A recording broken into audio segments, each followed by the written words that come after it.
السلام علیکم ناظرین، آپ دیکھ رہے ہیں یوٹیوب چینل اور میں ہوں خرم شہزاد۔ جیسا کہ آج آپ کو پتہ ہے کہ 8 فروری کا جو دن تھا پاکستان میں کہ الیکشن کا دن تھا، پچھلے 6 سال سے جس کا ہم نے دیکھا انقلاب کی برپا تھا، لوگوں کو کاروائیاں ہو رہی تھی، پکڑ دکڑ ہو رہی تھی، لوگ پکڑے جا رہے تھے، اس کا فیصلہ آج ہونا تھا۔ ابھی جو ہے 9 فروری ڈیٹ ہوئی، 4:48 ٹائم جب میں یہ ویڈیو ریکارڈ کر رہا ہوں، ابھی تک الیکشن کمیشن آف پاکستان کی جانب سے مکمل نتائج کا اعلان نہیں کیا گیا۔ اور اگر بات کی جائے ٹائم ڈیلے کی تو 5 بجے پولنگ ختم ہوئی، 12 گھنٹے گزر گئے۔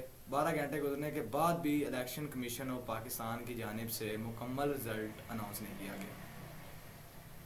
ان کے اگر آپ بہانے، ہیلے اور ایکسکیوز سنیں گے تو آپ کبھی کہیں گے انٹرنیٹ نہیں ہے، کبھی کہیں گے ہماری سروس ڈاؤن ہوئی ہے، ROs کو رزلٹ نہیں مل رہے۔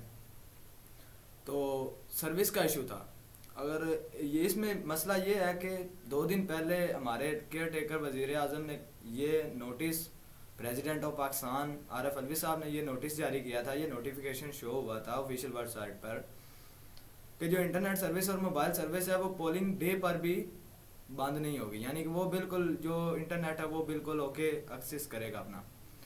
لیکن جو ہی پولنگ کا عمل سٹارٹ ہوتا ہے، صبح 6 بجے الیکشن کمیشن آف پاکستان جو ہے ایک لیٹر لکھتی ہے PTA کو، پاکستان ٹیلی کمیونیکیشن اتھارٹی کو، کہ بھائی سروس بھی بند کی جائے اور ہمارا جو ہے انٹرنیٹ بھی بند کیا جائے، تاکہ ہماری جو کاؤنٹنگ ہے، ہمارا پولنگ کا جو عمل ہے اس میں کوئی تاخیر نہ ہو۔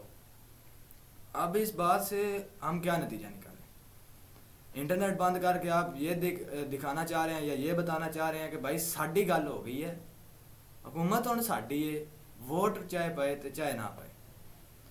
اور اس نظریے پر اگر ہم یہ بات کریں کہ نہیں جی بالکل فری اینڈ فیئر الیکشن ہوئے ہیں، عوام نے اپنا حق دہی استعمال کیا ہے، تو اس استعمال کرنے کا کیا فائدہ ہے کہ 12 گھنٹے گزرنے کے بعد بھی ہمیں رزلٹ نہیں ملا؟ ہمارے کینڈیڈیٹس جو ہیں، جو مختلف پارٹیز سے تعلق رکھتے ہیں، کارکنان جو ہیں، امیدوار، وہ اس انتظار میں بیٹھے ہیں کہ کیا نتیجہ آئے گا، کیا وہ جیت سکیں گے، کیا وہ اپنی خوشی نہیں منا سکتے اپنی جیت کی، یا کوئی اپنی ہار کا ماتم نہیں کر سکتا۔ اور اب ہم یہ دیکھنا چاہیں گے supreme court of Pakistan honourable chief justice قاضی فائز عیسیٰ صاحب سے، ہم یہ امید تو رکھتے ہیں کیونکہ یہ جتنا بھی پروسیس ہوا ہے الیکشن کا، یہ ان کی مرہون منت ہے کہ انہوں نے کافی زور ڈالا، کافی کاروائیاں پیشیاں ہوئیں، الیکشن کمیشن آف پاکستان نے بھی پیشیاں بھگتیں اور ان کے کچھ احکامات ایسے آئے۔ اب یہ جو تاخیر ہو رہی ہے رزلٹ میں، کیا یہ کسی کو وزیر اعظم کی کرسی پر بٹھانے کی تیاری ہو رہی ہے؟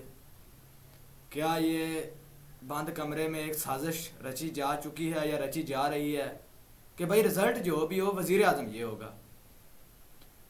تمہیں لاکھ ووٹ پڑتے ہیں، تمہیں 0 ہے، وزیر اعظم یہ ہے، تم نے جو کرنا ہے وہ کر لو۔ لیکن ہم یہ فیصلہ کر چکے ہیں کہ لیٹ رزلٹ کر کے، انٹرنیٹ سروس بند کر کے، جو موبائل سروسز جتنی بھی ہیں ان کو بند کر کے، تاکہ لوگ باخبر نہ رہیں، لوگوں کو پتہ نہ چلے کہ کیا گورکھ دھندا کیا جا رہا ہے الیکشن کمیشن آف پاکستان کے آفس میں اس دفعہ، تو وہ ہم نے کرنا ہی کرنا ہے، وزیر اعظم نے بنانا ہے۔ یہ 18 میں الزامات جو کیے جا رہے تھے کہ جی رات 8 بجے RTS بیٹھ گیا، فلاں ہو گیا، ہمارے ووٹ چوری ہو گئے، بیلٹ پیپرز اٹھائے گئے، آگ لگ گئی، اس دفعہ کیا ہے؟ وہ تو 18 کا جو الیکشن ہوا اس میں تو رات کو 11، 11:30، 12 بجے رزلٹ آنا شروع ہو گیا، مکمل رزلٹ دے دیے گئے۔ ابھی تو 12 گھنٹے گزرنے کے بعد بھی ہمیں مکمل رزلٹ نہیں ملے، کہیں پہ 55% ہے تو کہیں پہ 60% ہے۔ تو تجزیوں، ذرائع اور کچھ سورسز سے ہمیں یہ پتہ چلا ہے کہ جو آزاد امیدوار ہیں، خواہ وہ PTI کے ہیں اور جو انڈیپینڈنٹ ہیں بالکل، جن کا کسی جماعت سے کوئی تعلق نہیں، ان کی تعداد کافی زیادہ ہے، وہ فاتح ہو رہی ہے۔ ابھی 3-4 ہمارے پاس جو رزلٹس آ چکے ہیں مکمل غیر سرکاری نتیجہ جو ہے، اس میں اگر ہم سیالکوٹ کے حلقہ 71 کی بات کریں تو اس میں عثمان ڈار کی والدہ، وہ 75 سالہ خاتون جسے سیاست سے کوئی دلچسپی نہ تھی، جو کبھی باہر نہ نکلی اپنے گھر کے سیاست بطور سیاست کرنے، یعنی کہ وہ اس کا یہ پروسیس نہیں تھا یا یہ پروگریس نہیں تھی کہ وہ سیاست کے لیے نکلیں گی، اور ضروری معاملات کے لیے وہ گئیں، لیکن سیاست کے لیے انہوں نے کبھی گھر سے قدم نہیں رکھا باہر. تو ان کے بیٹے پر جو ظلم ہوا، ان پر جو پولیس کی جانب سے تشدد کیا گیا، چادر چار دیواری کا خیال نہ رکھا گیا، ان کے جو بھروسے، اعتبار اور ان کی عزت کو جو ٹھیس پہنچی، ان سب چیزوں نے اور ان سب سرکمسٹانسز کے بطور وہ باہر آئیں. انہوں نے یہ فیصلہ کیا کہ میں اس کو قانونی عمل میں لاؤں گی. آئین کے تحت اپنا حق استعمال کرتے ہوئے انہوں نے اپنا جو الیکشن میں حصہ لیا. الیکشن کمپین انہوں نے خود نہیں کی. یہ جو ہمارے مخالف پارٹی کے کچھ وزراء اور کچھ ایسے عہدیدار ہیں جن کو یہ معلوم تھا کہ ہم ہاریں گے اور ہمیں شکست ہوگی، انہوں نے یہ گندا نظام چلایا. اس 72 سالہ خاتون پر پولیس تشدد کیا گیا، اس کا بازو مروڑا گیا. وہ خاندان پورا اپنا گھر ہونے کے باوجود رات انہوں نے باہر گزاری کیونکہ گھر پر تالے تھے اور پولیس موجود تھی. تو ہمارے پاس این71 سیالکوٹ کا جو نتیجہ آیا غیر سرکاری، وہ مکمل نتیجہ تقریباً 99%، 5 حلقے رہتے ہیں جن کا رزلٹ آنا باقی ہے ابھی.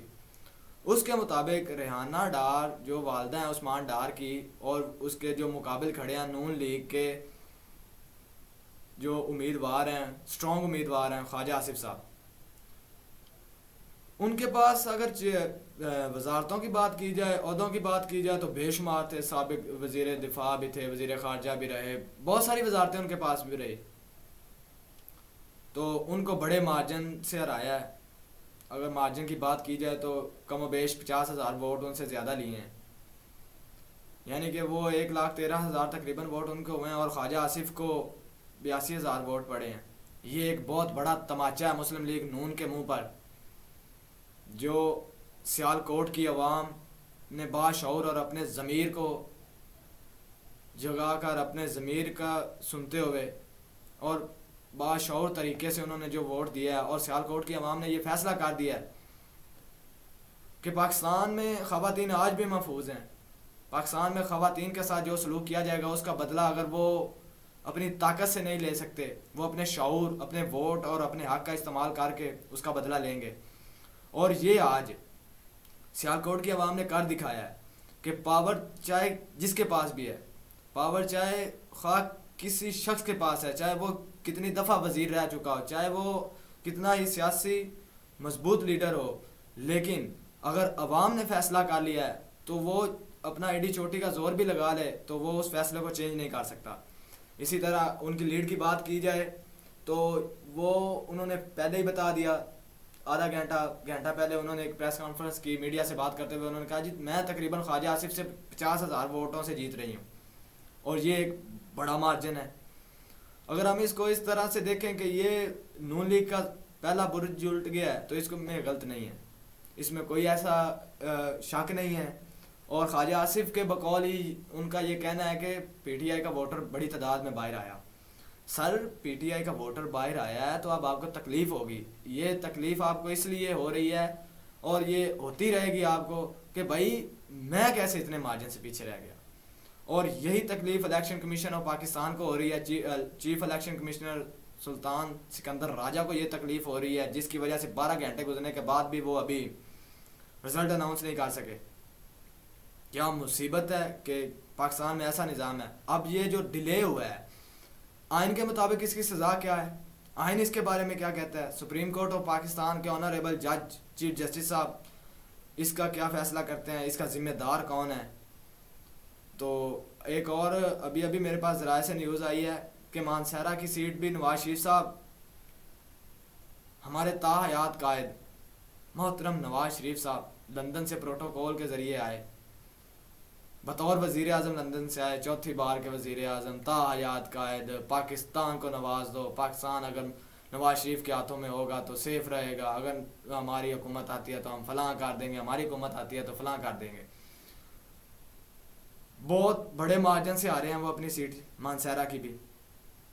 یہ ابھی ٹریلر ہے، پکچر تو ابھی تھوڑی دیر میں ریلیز ہوگی، لیکن ابھی دیکھنا یہ ہے کہ کیا وہ پکچر ٹریلر کے مطابق ہی ریلیز ہوگی یا اس سے برعکس ہوگی. کیا انہی رزلٹ کو